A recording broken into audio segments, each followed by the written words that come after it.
ሰላም ጤና ይስጥልን ክቡራትና ክቡራን ተመልካቾቻችን ከናሁ ቴሌቪዥን ዞትር በዚህ ሰዓት ወደ እናንተ የሚደርሰው የሀገር ቤትና የባህር ማዶ ስፖርታዊ መረጃችንን ካሁን ሰዓት ጀምሮ ወደ እናንተ እናደርሳለን። ለዛሬ ዕለተ አርብ ጥቅምት 7 2018 ዓ.ም የተለያዩ የሀገር ቤትና የባህር ማዶ ስፖርታዊ መረጃዎችን ወደ እናንተ እያደረስን ቆይታ እናደርጋለን። መረጃዎቹን ወደ እናንተ በማድረስ ገዛይ እንዱላ የካሜራ ባለሙያዎቻችን እንደዚሁ ዘካሪያስ ኃይሉና ጋሻው ዳኛው ከኛ ጋር ቆይታ የሚያደርጉ ይሆናል። አብራችሁኑ ነው።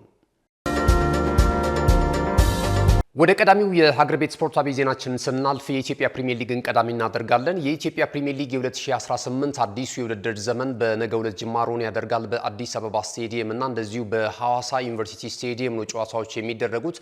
የመጀመሪያ ሳምንት እንግዲህ ነገ ከ7 ሰዓት ጀምሮ በአዲስ አበባ ስቴዲየም እና ቀደም ሲል እንደገለጽኩላችሁ በሐዋሳ ዩኒቨርሲቲ ስቴዲየም የሚደረጉት ጨዋታዎች ተጠባቂዎች ናቸው። በመርሃ ግብሩ ላይ የሚደረጉ ታላላቅ ጨዋታዎችም እንደዚሁ አሉ። ከ6 ዓመታት በኋላ ነው ወደ አዲስ አበባ የመጣው የኢትዮጵያ ፕሪሚየር ሊግ ማለት ነው። ይህንንም ተከትሎ እንግዲህ በተለይ በቅርቡ በተጠናቀቀው የ19ኛው የአዲስ አበባ ከተማ ህዳሴ ዋንጫ የውድድር መድረክ ላይ ደጋፊዎች እንግዲህ ወደ ስቴዲየም በመግባት የበለጠ ድባብ ሆነው ወደ አዲስ አበባ በመመለሱም ደስታቸውን ሲገልጹ እንደነበረ የሚታወስ ነውና አሁን ደግሞ የኢትዮጵያ ፕሪሚየር ሊግ ከብዙ ድርድሮች በኋላ ከጸጥታና ከደህንነት ጋር ተያይዞ ብዙ ስጋቶች እንደነበሩበት እንግዲህ ይፋ ተደርጓል። አሁን ግን ከስምምነት ላይ በመድረስ እንደዚሁ የኢትዮጵያ ፕሪሚየር ሊግ ጨዋታዎች እንደ ሲቲ ካፕ ሁሉ በስፖርታዊ ጨዋነት ይካሄዳል የሚል እምነት አለ ተብሎ እንግዲህ ይሄ አይነት እድል ተሰጥቷል ማለት ነው። በቀጣይ እነዚህን ጨዋታዎች እንመለከታለን። ነገ የሚደረጉ ጨዋታዎች አሉ። በመክፈቻው በመጀመሪያው ሳምንት መርሃ ግብር ላይ ወልዋሎ ዓዲግራት ዩኒቨርሲቲ ከሲዳማ ቡና ጋር የሚያደርጉት ጨዋታ እንደዚሁ ይጠበቃል። የፕሪሚየር ሊጉ መክፈቻ ነው ተብሏል። በሌላ በኩል በዕለተ እሁድ ደግሞ ከሚደረጉ ጨዋታዎች መካከል በበርካታ እግር ኳስ አፍቃሪያን ዘንድ የሚጠበቀው የሸገር ደርቢ ታላቁ ጨዋታ ይጠበቃል። በኢትዮጵያ ቡና እግር ኳስ ክለብና በቅዱስ ጊዮርጊስ እግር ኳስ ክለብ መካከል የሚደረገውን ጨዋታ ብዙዎች ይናፍቁታል። እንግዲህ ከበርካታ ዓመታት በኋላ በአዲስ አበባ ስቴዲየም ባሳለፍነው ሳምንት በ19ኛው የአዲስ አበባ ከተማ ህዳሴ ዋንጫ የሰሚ ፋይናል ላይ ተገናኝተው ነበር ኢትዮጵያ ቡናና ቅዱስ ጊዮርጊስ እግር ኳስ ክለብ እንደሚታወሰው ማለት ነው። ቅዱስ ጊዮርጊስ ይህን ጨዋታ በማሸነፍ ለፍጻሜ ማለፉ ከዚያም ደግሞ የመድረኩን የዋንጫ ክብር ማሳካቱም የሚታወስ ነው። አሁን ኢትዮጵያ ቡና እንግዲህ ከቀናቶች በኋላ ይህንኑ ሁኔታ እንግዲህ ለመበቀል በኢትዮጵያ ፕሪሚየር ሊግ ላይ ደግሞ በመጀመሪያው ሳምንት እነዚህን ሁለት ትልልቅ ክለቦች የሚያደርጉትን ጨዋታ የስፖርት ቤተሰቡ ይከታተላል ማለት ነውና እንግዲህ ከጸጥታ ጋር በተያያዘ አስፈላጊዎች ስራዎች ስለመሰራታቸው በተለይ ከደጋፊዎች ከክለብ ደጋፊዎች ማህበር ጋራ በተገናኘ ብዙ ስራዎችን ስለመስራቱ ነው ሊግ ሼር ካምፓኒው ከዚህ ቀደም ሲገልጽ የነበረው። የኢትዮጵያ እግር ኳስ ፌዴሬሽን እና የኢትዮጵያ ባህልና ስፖርት ሚኒስቴርም በተመሳሳይ እንግዲህ ይህንን ተቋማት የሚመሩ ኃላፊዎች ከባለድርሻ አካላት ጋር ውይይት በማድረግ እንግዲህ በአዲስ አበባ የኢትዮጵያ ፕሪሚየር ሊግ እንዲደረግ ከስምምነት ላይ ደርሷል ማለት ነው። በቀጣይ እንግዲህ በሞቀ ሁኔታ የኢትዮጵያ ፕሪሚየር ሊግ በአዲስ አበባና እንደዚሁ በሐዋሳ ዩኒቨርሲቲ ስቴዲየም እንደሚደረጉ ያገኘነው መረጃ ያመለክታል ማለት ነው።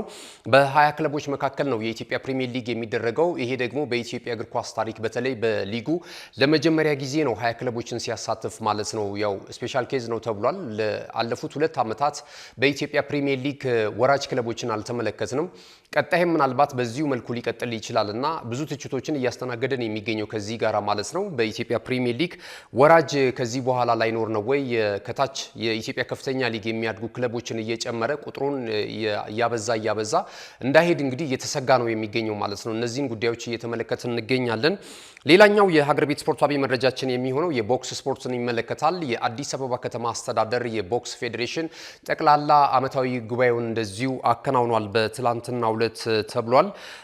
እንግዲህ ትላንት የ2016 ዓመተ ምህረት እንደዚሁ በጀት ዓመቱንና አጠቃላይ ጉዞውን በተመለከተ ሰፊ ውይይት ከተደረገ በኋላ በጠቅላላ ጉባኤው አማካኝነት እንደዚሁ ጸድቋል ተብሏል። የ2017 ዓመተ ምህረት አፈጻጸማቸውንና የስራ ክንውናቸውም እንደዚሁ ለጠቅላላ ጉባኤው ቀርቦ ሰፊ ውይይት ከተደረገበት በኋላ እንደዚሁ ጸድቋል ተብሏል። የ2018 ዓመተ ምህረት ደግሞ ፌዴሬሽኑ ሊሰራቸው ያቀዳቸውን አጠቃላይ ሁኔታዎችና እቅዶች ላይ ሰፊ ውይይት አድርጓል። በተለይ ደግሞ ታዳጊዎችንና ተተኪ ስፖርተኞችን ከማፍራት አንጻር የተለያዩ የምዘናና የስልጠና እንደዚሁም የውድድር መድረኮችን ለማከናወን እቅድ ስለመያዙ እየተገለጸ ይገኛል። የአዲስ አበባ ቦክስ ፌዴሬሽን በተለይ ኢንጂነር አስቻለው ኃይለ ማርያምን ፕሬዝዳንት አድርጎ ከመረጠ በኋላ ከስራ አስፈጻሚዎቹ ጋር በመሆን ማለት ነው የተለያዩ የውድድር መድረኮችን አሰናድቷል። በስካይላይት እንደዚሁም ደግሞ በተለያዩ ቦታዎች ላይ የውድድር መድረኮችን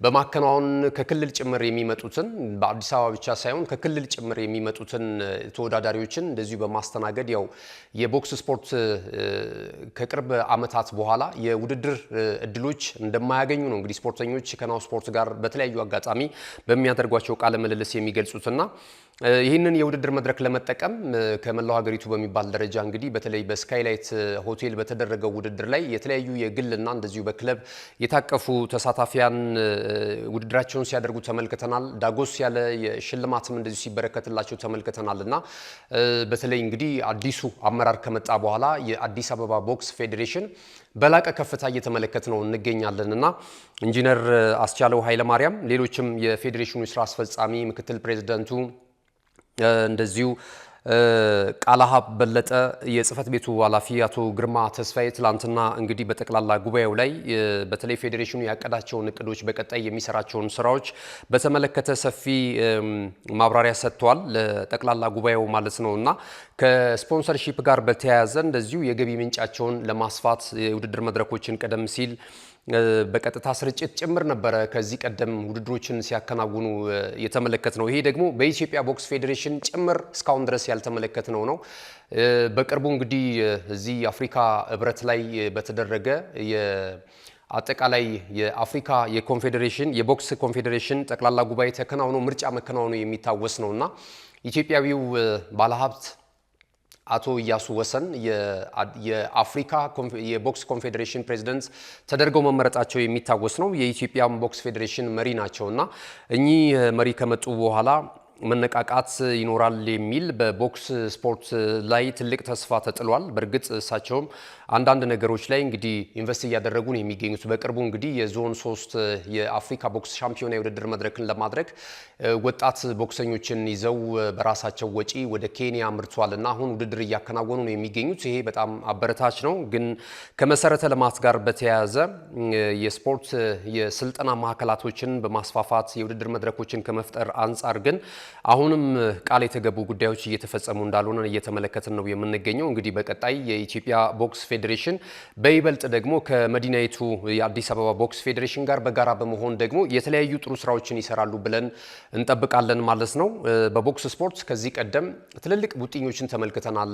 ኢትዮጵያን በኦሎምፒክ መድረክ የሚወክሉ ጭምር ማለት ነው በአስቸጋሪ ሁኔታ እየወጡ አሁን ደግሞ እንደምናውቀው ስፖርቶች ወደ ቢዝነስ እየተቀየሩ ነው የሚገኙት የሀገር ገጽታን ከማስተዋወቅ በተጨማሪ ማለት ነውና እነዚህን አጋጣሚዎች በመጠቀም መንግስትም የራሱን ድርሻ መወጣት አለበት፣ ከተማ አስተዳደሩም እንደዚሁ ማለት ነውና የስፖርት ቤተሰቡ ደግሞ ወደ ሪንግ እንዲመጣ የስፖርት የውድድር መድረኮች በሚደረጉበት ስፍራ እየሄደ ወጣቶችን እንዲያበረታታ መድረኮች መፈጠር መቻል አለባቸው። ተተኪ ስፖርተኞችም እንዲመጡ ልክ እንደ አዲስ አበባ ቦክስ ፌዴሬሽን ሁሉ የኢትዮጵያ ቦክስ ፌዴሬሽንም በበላይነት መላው ሀገሪቱን ስለሚመራ እነዚህን ስራዎች በቅንጅት መስራት የሚያስፈልግ ይመስለናልና ኢንጂነር አስቻለው ኃይለ ማርያምም ይህንን ጉዳይ ነው አጽንኦት ሰጥተው የተናገሩት። በቀጣይ ከተቋማትና በተለይ ከኢትዮጵያ ቦክስ ፌዴሬሽን ጋራ በጋራ ለመስራት ፍላጎት እንዳላቸው እንደዚሁ ገልጸዋል ማለት ነው።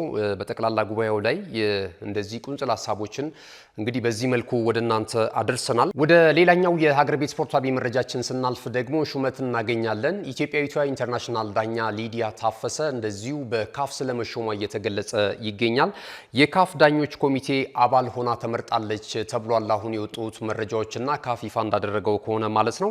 በአሁኑ ሰዓት ላይ እንግዲህ የብሔራዊ ዳኞች ኮሚቴ ምክትል ሰብሳቢ ሆና እያገለገለች የምትገኘው ኢንተርናሽናል ዳኛ ሊዲያ ታፈሰ አሁን ላይ ካፍ እንደ አዲስ ወይም በአዲስ መልክ ባዋቀረው 12 የኮሚቴ አባል በተካተቱበት ሁኔታ ላይ እንግዲህ የኮሚቴው አባል በማድረግ እንደዚሁ ሹመት እንደሰጣት ተገልጿል ማለት ነው። እንግዲህ ከዚህ ቀደም በዓለም ዋንጫና ሌሎች የሀገር ውስጥም ትልልቅ የውድድር መድረኮችን በመሀል ዳኝነት በመምራት ትታወቃለች። በዓለም ዋንጫውም እንደዚሁ ኢትዮጵያን በመወከል በተለያዩ የውድድር መድረኮች ላይ እንደዚሁ በብቃት ዳኝነትን ስታገለግል ነበር እቺ እንስት የዳኞች ኢንስትራክተር ማለት ነውና አሁን ላይ ደግሞ ያላትን ልምድ ለወጣቶች ለማስተላለፍ እንደዚሁ ኮርሶችን እየሰጠች ዳኝነት በኢትዮጵያ ውስጥ እንዲያድግ ወደ ዓለም አቀፍ አደባባይ እንዲወጡ በራሳቸው ጥረት እንግዲህ እያገዘች ነው የምትገኘው አሁን ደግሞ በጥሩ ሁኔታ ስራዋን ለመስራት በሚያስችላት ሁኔታ ላይ እንደዚሁ ካፍ ይሄንን አይነት የኮሚቴ አባል እንዳደረጋት እየተገለጸ ነው የሚገኘው እንደናው ስፖርት እንግዲህ መልካም የስራ ጊዜ እንመኛለን ክብራትና ክብራን ተመልካቾቻችን ስንመለስ በቀጥታ ወደ ባህር ማዶ ስፖርታዊ ጉዳዮቻችን የምናልፍ ይሆናል አሁንም ናው ቴሌቪዥን ምርጫቸው አድርጋችሁ ናው ስፖርትን እየተከታተላችሁ ስላላችሁ እጅግ በጣም እናመሰግናለን እንመለሳለን አብራችሁኑ ነው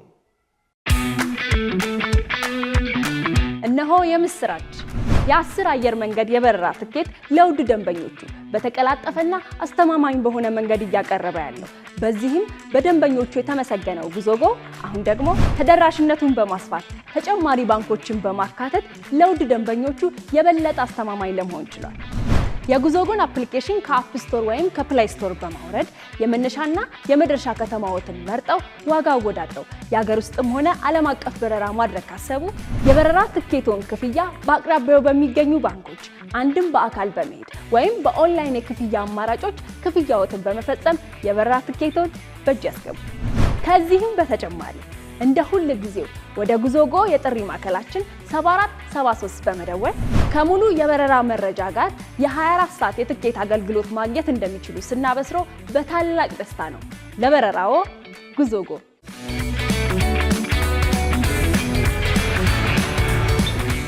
ተመልሰናል ክብራትና ክብራን ተመልካቾቻችን ይህ ነው ቴሌቪዥን ነው ናው ስፖርትን እየተከታተላችሁ ትገኛላችሁ የዕለተ አርብ መሰናዷችን ወደናንተ እየደረሰ ይገኛል ቀደም ሲል የሀገር ቤት ስፖርታዊ መረጃዎችን ወደናንተ አደርሰናል ከዚህ ሰዓት ጀምረን ደግሞ ከባህር ማዶ የተለያዩ ምንጮች ያገኘናቸውን መረጃዎች ወደናንተ የምናደርሰው ከሀገራት ጨዋታዎች መልስ የተወዳጁ የእንግሊዝ ፕሪሚየር ሊግ በዚህ ሳምንት ይመለሳል ነገ በሚደረጉ ቀን 8 ሰዓት ከ30 ላይ በሚደረግ ጨዋታ ማለት ነው ኖቲንግሃም ፎረስት ከቼልሲ በሚያደርጉት ጨዋታ ጅማሮውን ያደርጋል ከዛ በኋላ ደግሞ በሳምንቱ መጨረሻ ቀናት ትልልቅ ጨዋታዎችን ሊያስመለክተን እንደሚችል ነው እንግዲህ መርሃ ግብሩ እየጠቆመ የሚገኘው ማለት ነው የእንግሊዝ ፕሪሚየር ሊግን መረጃ እናስቀድም በአጠቃላይ ፊክቸሮቹን ልግለጽላችሁና ትኩረት የምናደርግባቸው ጨዋታዎች ላይ ደግሞ ዝርዝር ሐሳቦችንና መረጃዎችን ወደናንተ የምናደርስ ይሆናል ነገ ለተቀዳሚ እንግዲህ በ8ኛ ሳምንት የተወዳጁ የእንግሊዝ ፕሪሚየር ሊግ የ2025-26 የውድድር ዘመን ጅማሮን ሲያደርግ ኖቲንግሃም ፎረስት በሜዳው የምዕራብ ለንደኑ ክለብ ቼልሲን የሚያስተናግድበት ጨዋታ ይጠበቃል የመርሃ ግብሩ መጋረጃም የሚገለጠው በዚህ ጨዋታ ነው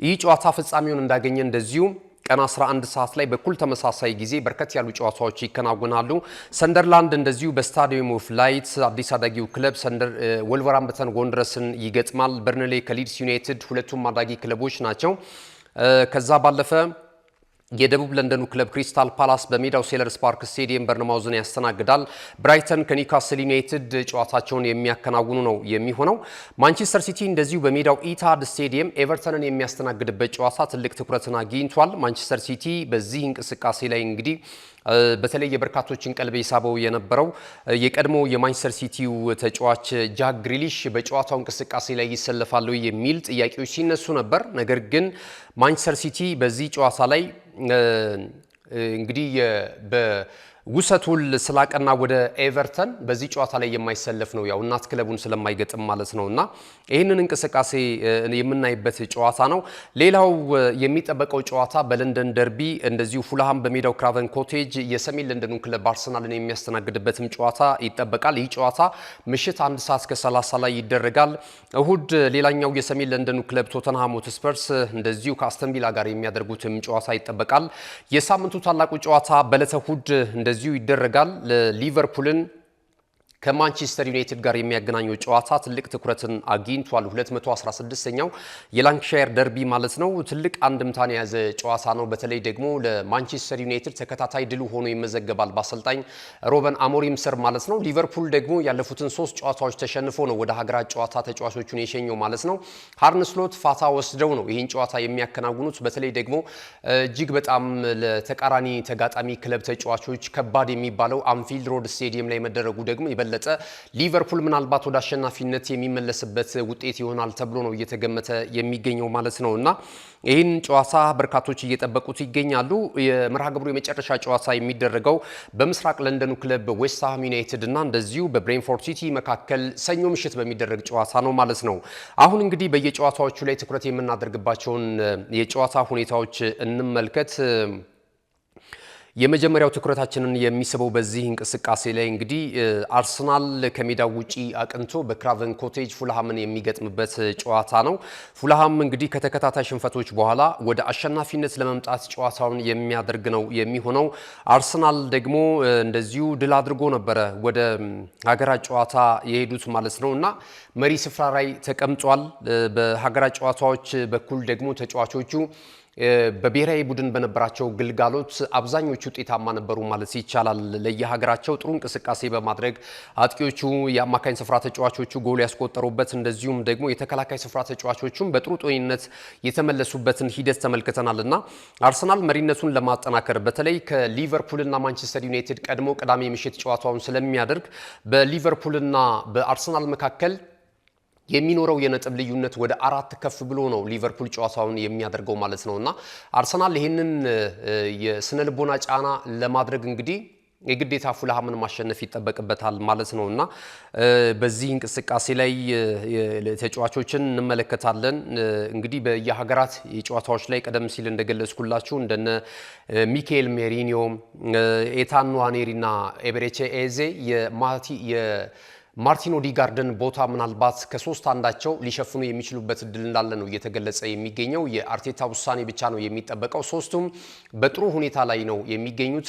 ኤታን ንዋኔሪ ከ21 ዓመት በታች የእንግሊዝ ብሔራዊ ቡድን ጨዋታ ሲያደርግ ጎል ማስቆጠር ችሏል። እንደዚሁም ኤቤሬቺ ኤዜ በዓለም እግር ኳስ ዋንጫው የውድድር መድረክ የማጣሪያ ጨዋታዎች ላይ እንግሊዝ ብሔራዊ ቡድን ወደ ዓለም ዋንጫው የመጨረሻ የማለፍ አድርጎ ነበር ከላቲቪያ ብሔራዊ ቡድን ጋር ማለት ነው። በዛ እንቅስቃሴ ላይ 5-0 በሆነ ውጤት የእንግሊዝ ብሔራዊ ቡድን ጨዋታውን በድል አስመዝግቦ ሲመለስ እንግዲህ ኤቤሬቺ ኤዜ ጎል ማስቆጠሩም የሚታወስ ነውና ከዚህ ጋር ተያይዞ እንግዲህ በጥሩ ቁመና ላይ ይገኛል። ሌላኛው የስፔን ብሔራዊ ቡድንን በጥሩ ሁኔታ እያገለገለ የሚገኘው የአማካኝ ስፍራ ተጫዋቹ ሚካኤል ሜሪኖም በተመሳሳይ እንደዚሁ ጎሎችን አስቆጥሯል የስፔን ብሔራዊ ቡድን ባደረጋቸው እንቅስቃሴዎች ላይና እነዚህን በጣም በጥሩ ኮንዲሽን ላይ የሚገኙትን ሶስት ተጫዋቾች የትኛውን ተጫዋች የማርቲን ኦዲጋርድ ተተኪ ያደርገዋል የሚለው ነገር ግን በበርካቶች ዘንድ ጥያቄ እያስነሳ ይገኛል። ነገ እንግዲህ አሰልጣኝ ሚካኤል አርቴታ የሚወስነው ውሳኔ ይጠበቃል ማለት ነው። ከዚህ ጋር ተያይዞ ጉዳት ላይ የሚገኙ ተጫዋቾችም እየተመለሱለት ነው የሚገኘው። ካይ ሃቨርትዝ ባልተጠበቀ ሁኔታ በርካቶችን በአስገረመ እንቅስቃሴ ወደ ሙሉ ጤንነቱ ተመልሷል ተብሏል። አሁን እያገገመ ልምምዶችን ቀለል ያሉ ልምምዶችን እያደረገ እንዳለ እንግዲህ የመረጃዎች እየጠቆሙ ይገኛሉ። አስቀድሞ እንግዲህ በተለይ የአርሰናል የሕክምና ቡድን አባላቶች ሪፖርት እንደሚያሳየው ዘለግ ላሉ ጊዜያቶች ከሜዳ ይርቃል የሚል ነበር። ነገር ግን ያንን ሁኔታ ሰብሮ አሁን በፍጥነት አገግሞ ነው የሚገኘው ማለት ነውና ይሄ ተጫዋች መመለሱ ደግሞ የፊት መስመር አጥቂው ላይ በተለይ የቪክቶር ጆኬሬሽን ጫና የበለጠ ይቀንስለታል ተብሎ እየተነገረ ነው የሚገኘው ማለት ነው። ምናልባት እንግዲህ በቀጣይ ሳምንታት ለዚህ ጨዋታ እንኳን እንደማይደርስ ተነግሯል ካይ ሃቨርትዝ። በቀጣይ ግን በሚኖሩ ጨዋታዎች ላይ ወደ ሜዳ የመመለስ እድል እንዳለው እየተነገረ ነው የሚገኘው ማለት ነው። ከዛ ባለፈ ዩሪ ቲምበርም እንደዚሁ በአስተማማኝ ሁኔታ ይገኛል። የኔዘርላንድ ብሔራዊ ቡድን በተከታታይ ጨዋታዎችን ድል ሲያደርግ ይህም ተጫዋች የኋላ ደጀን በመሆን እንደዚሁ በጥሩ ሁኔታ ጥሩ እንቅስቃሴ ሲያደርግ የነበረ ተጫዋች ነው። ገብርኤል ማርቲኔሊም በተመሳሳይ ብራዚል ብሔራዊ ቡድን ጃፓንን በገጠሙበት የወዳጅነት ጨዋታ ላይ ጎል ማስቆጠሩ የሚታወስ ነው። በዛ እንቅስቃሴ ላይ ምንም እንኳን ሽንፈት ቢያስተናግዱም ማለት ነው። ማጋሌጅን በተመሳሳይ በጥሩ ጤንነት ላይ እንደሚገኝ ተገልጿል። ሳሊባም ለሀገራቸው ፈረንሳይ ብሔራዊ ቡድን ጥሩ ግልጋሎት ሲያደርጉ እንደነበረ ተገልጿል ማለት ነውና እነዚህ ነገሮች ተደማምረው እንግዲህ በጥሩ ሁኔታ ጨዋታቸውን ሊቋጩ የሚችሉበት እድል እንዳለ ነው እየተነገረ የሚገኘው። መሪነታቸውን ያጠናክራሉ ተብሎ ይገመታል። ከጨዋታው ጋር ግን በተያያዘ በምሽቱ የስፖርት ዜና ወጃችን ላይ በተለይ አሰልጣኝ ሚካኤል አርቴታ የሚሰጠው ጋዜጣዊ መግለጫ ይጠበቃል። ጉዳትን በተመለከተ ተያያዥ ጉዳዮችን ያነሳል ተብሎ ነው እየተነገረ የሚገኘው ማለት ነው። ቶተንሃም ሆትስፐርስ በደረጃ ሰንጠረዡ እንደዚሁ ከአስተን ቪላ ጋር ነው ጨዋታ ያለው ቀን 10 ሰዓት ላይ በዕለተ እሁድ ጨዋታውን ያደርጋልና እሱም እንደዚሁ 14ኛ ሶስተኛ ደረጃ ላይ ነው የሚገኘው በ14 ነጥቦችና እሱም በዘንድሮ ዓመት እንግዲህ ሳይጠበቅ ያው አሰልጣኝ ቀይሯል። ቶማስ ፍራንክን አምጥቷል። አንጄ ፖስቴኮግሉን ካሰናበተ በኋላ ቶተንሃም ሆትስፐርስ አዳዲስ ተጫዋቾችንም ቀላቅሏል። ለምሳሌ እንደ ጋናዊ ኢንተርናሽናል መሐመድ ቅዱስን የመሳሰሉ ተጫዋቾችን ወደ ስብስቡ አምጥቷልና ከዚህ ጋር ተያይዞ ጥሩ ጉዞ እያደረገ ይገኛል። የመክፈቻ ጨዋታዎች ላይ በጣም በጥሩ ሁኔታ ተመልክተናል።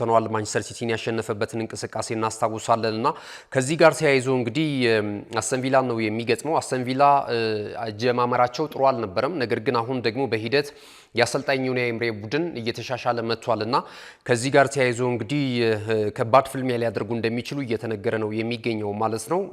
እንግዲህ መሪ ስፍራ ላይ ከሚገኙ ክለቦች መካከል አንደኛው መሆኑን ተከትሎ ቶተንሃምም ይጠበቃል ማለት ነው። ሌላኛው የሊቨርፑልን ጨዋታ እናንሳ።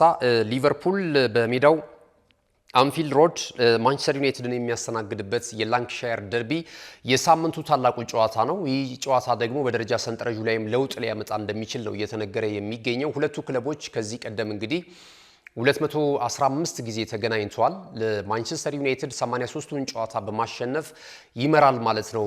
እንግዲህ እነዚህ ሁለት ክለቦች በእንግሊዝ ፕሪሚየር ሊግ 20 ጊዜ የሊጉን የዋንጫ ክብር በማሳካት እኩል ደረጃ ላይ ነው የሚገኙትና በዘንድሮ ዓመት እንግዲህ ከሁለት አንዳቸው የዋንጫ ክብር የሚያሳኩ ከሆነ የእንግሊዝ ፕሪሚየር ሊግን በበላይነት በብቸኝነት ለመምራት ያስችላቸዋል ማለት ነውና ሊቨርፑል ይህንን ገድል ለማስቀጠል ነው እንግዲህ ጨዋታውን የሚያደርገው። በተለይ ማንቸስተር ዩናይትድ ደግሞ በሊቨርፑል ላይ ያለውን የበላይነት ከፍ ለማድረግ እንደዚሁ ጨዋታውን ያደርጋል። 61 ጨዋታዎችን በአቻ ውጤት አጠናቋል። ከዛ ባለፈ ደግሞ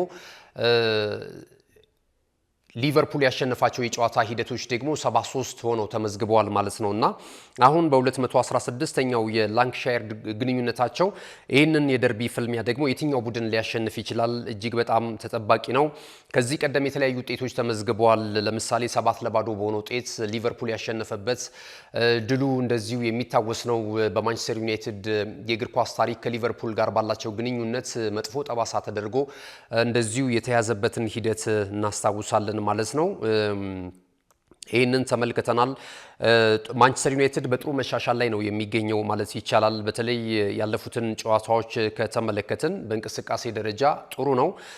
በዛ ላይ የመጨረሻ ጨዋታውን ወደ ሀገራት ጨዋታዎች ከማምራታቸው በፊት ድል ማድረጉ ደግሞ የበለጠ እንዲጠበቅ ያደርገዋል ማለት ነው። ይህንን ጨዋታ ማንቸስተር ዩናይትድ ማሸነፍ ከቻለ በሊቨርፑልና በዩናይትድ መካከል ያለው የነጥብ ልዩነት ወደ 2 ዝቅ ይላል። አሁን በመካከላቸው የሚገኘው የ5 ነጥብ ልዩነት ነውና ከዚህ ጋር ተያይዞ እንግዲህ ለዩናይትድ ትልቅ ቤንችማርክ ሊሆነው ይችላል ለመስፈንጠሪያ እየተባለ ነው የሚገኘውና ሩበን አሞሪም ይህን ጨዋታ ማሸነፍ ከቻሉ ደግሞ የበለጠ በቡድን ውስጥ መነቃቃት ለደጋፊዎችም ትልቅ ተነሳሽነትን ሊያላብሳቸው እንደሚችል እየተነገረ ነው የሚገኘው ማለት ነው። ሊቨርፑል የተለያዩ ተጫዋቾች ጉዳት ላይ ነው የሚገኙበት። እንደነ አሊሰን ቤከርን ማንሳትና እንችላለን። እንደዚሁ ደግሞ ግራቨን በርችን በተመሳሳይ ጉዳት አስተናግዷል። ምናልባት ዛሬ የሚሰጠው ጋዜጣዊ መግለጫ ግን ይጠበቃል አዲስ ነገር ካለ ማለት ነው።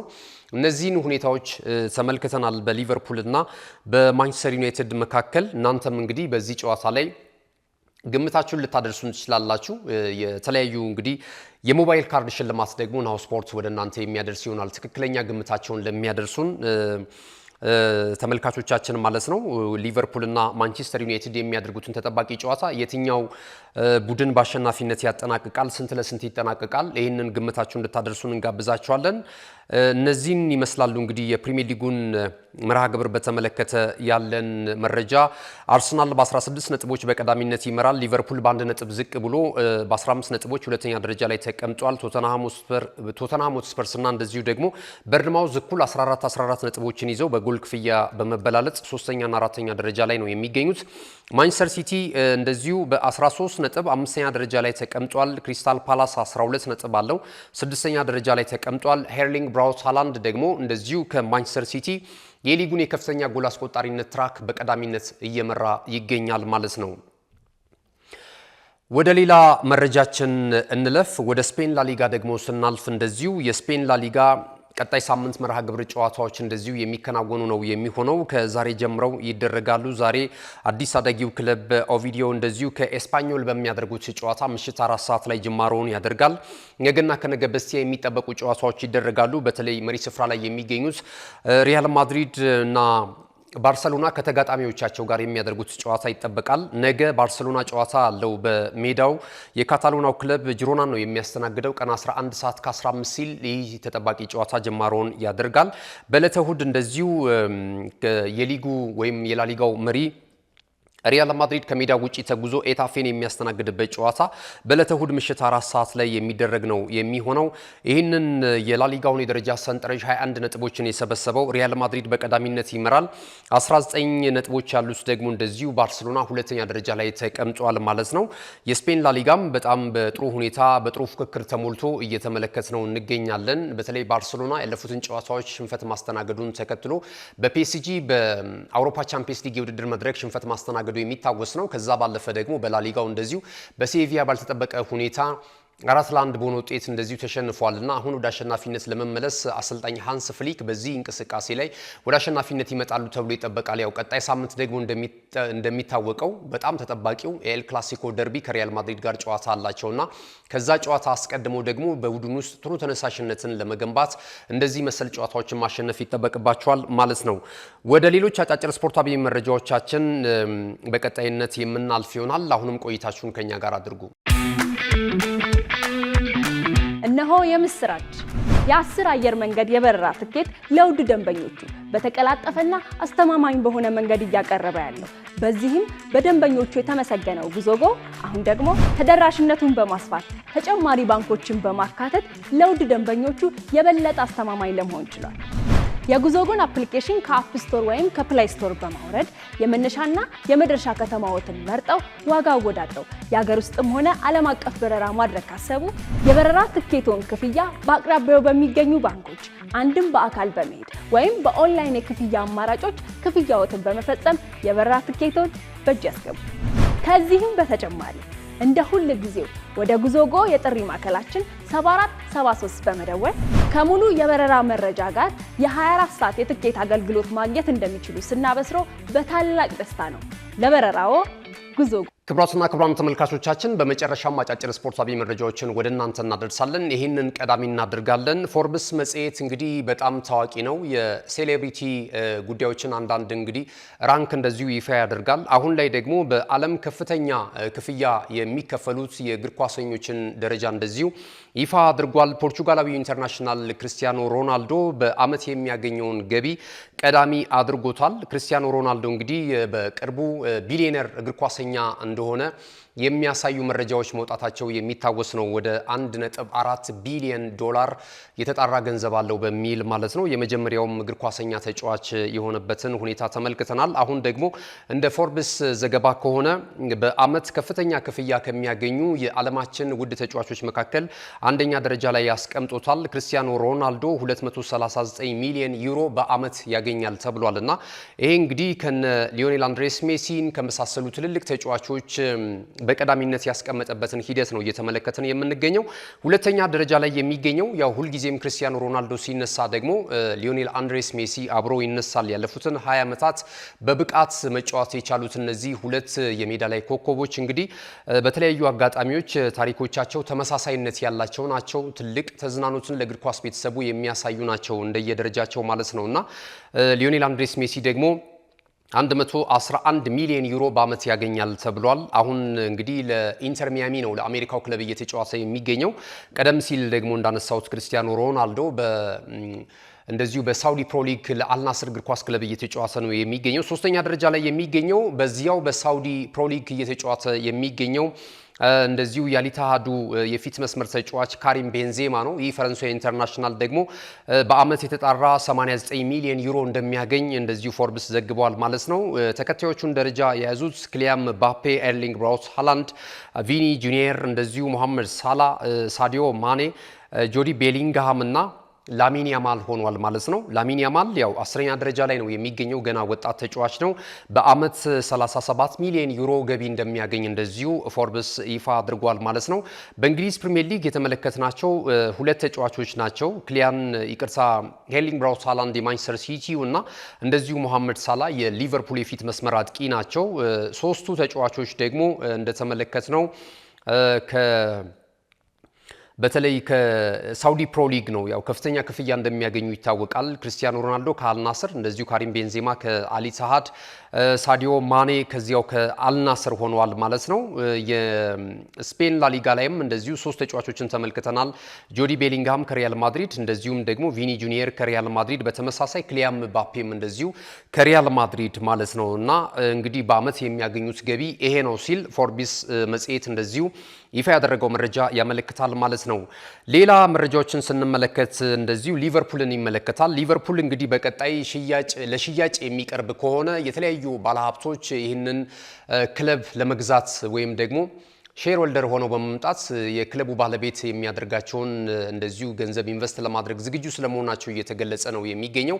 የዓለማችን ከፍተኛው ቢሊዮነር ሄለን መስክ ሊቨርፑል የሚሸጥ ከሆነ የመግዛት ፍላጎት እንዳለው እየገለጸ ነው የሚገኘው። ነገር ግን የሊቨርፑል አጠቃላይ ሁኔታ ከዚህ በፊት ማለት ነው ከ15 ዓመታት በፊት የገዛው በ300 ሚሊዮን ፓውንድ እንደገዛው የሚታወቀው ፋንዌይ ስፖርት ግሩፕ የተሰኘው ወይም ደግሞ በአብሪቬሽን በምህጻረ ቃል ኤፍኤስጂ የተሰኘው ግሩፕ ወይም ተቋም እንግዲህ የሊቨርፑልን ድርሻ ለመሸጥ ፍላጎት እንዳሌላቸው እየተገለጸ ነው የሚገኘው። እስከ 400 ቢሊዮን ፓውንድ እንደዚሁ ያወጣል ተብሏል። እስከ 4 ቢሊዮን ፓውንድ ያወጣል ተብሏል እና ከዚህ ጋር ተያይዞ እንግዲህ የባለሀብቶቹ ወይም ደግሞ የሊቨርፑል ሰዎች በጭራሽ ሊቨርፑልን ለሽያጭ እንደማያቀርቡት ተነግሯል ማለት ነው እና ይህንን መረጃ አይተናል። ከዚህ ጋር ግን በተያያዘ ሪያል ማድሪድም በተመሳሳይ እንደዚሁ ድርሻውን ምናልባት ወደፊት ለባለሀብቶች የሚሸጥበት እድል እንዳለ እየተገለጸ ነው የሚገኘው። አሁን ላይ እንግዲህ የብዙ ባለሀብቶች በተለይ እነዚህ የገልፍ ሀገራት ባለሀብቶች እየመጡ የኳታር፣ ኩዌት፣ የተለያዩ የሳውዲ ባለሀብቶች እየመጡ ክለቦችን እየገዙ ኢንቨስት እያደረጉ ነው የሚገኙት። እንደምናውቀው በእንግሊዝ ፕሪሚየር ሊግም እንደነ ማንቸስተር ሲቲን ማንሳት እንችላለን። ኒውካስል ዩናይትድን እንደዚሁ ማንሳት ይቻላል። ሌላ ደግሞ ወደ ፈረንሳይ በናቀና ፒኤስጂን ማንሳት እንችላለን እና እንደዚህ አይነት ክለቦች እንግዲህ የበለጠ የክለቦችን ድርሻ በመግዛት በተለይ የገንዘብ ችግራቸውን እየቀረፉላቸው ነው የሚገኘውና ሪያል ማድሪድም በቀጣይ እንግዲህ ከፍተኛ ተፎካካሪ ለመሆን በፋይናንሱም ራሱን ለማበልጸግ አሁን ካለበት ቅርጽ እንደዚሁ ቀይሮ በፋይናንሱ ረገድ ሌሎች ባለሀብቶችን ምናልባት ወደ ክለቡ ሊያመጣ የሚችልበት እድል እንዳለ እየተገለጸ ነው የሚገኘው ማለት ነው። ክቡራትና ክቡራን ተመልካቾቻችን ከሀገር ቤትና ከባህር ማዶ ያሰናዳናቸው ስፖርታዊ መረጃዎቻችን ይህንን ይመስሉ ነበር። ስለተከታተላችሁ እናመሰግናለን። መልካም ጊዜ ይሁንላችሁ።